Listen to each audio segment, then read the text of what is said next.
Nakatakdang ipatawag ng PBA Commissioner's Office si Cliff Hodge ng Meralco Bolts ngayong araw, kabilang ang iba pang mga sangkot sa naging gilian nila ni Magnolia Hotshots forward Xavier Lucero nitong Miyerkules sa regular season ng PBA Philippine Cup.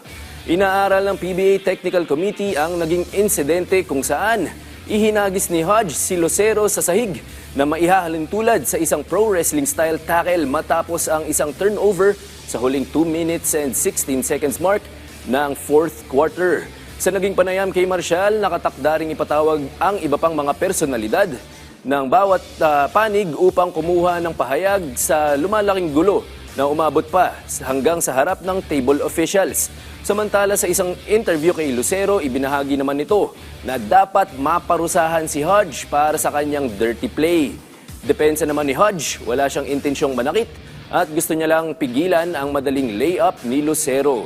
Iginiit din ni Hodge na isang assistant coach ng Magnolia ang umano'y ng headbutt sa kanya sa gitna ng komosyon sa harap ng table officials.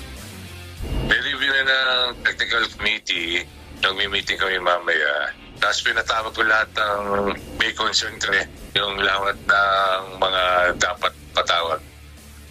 Kung sino mga concern kami, yun lang ang pinatawag namin. Saka kausapin pa namin pare.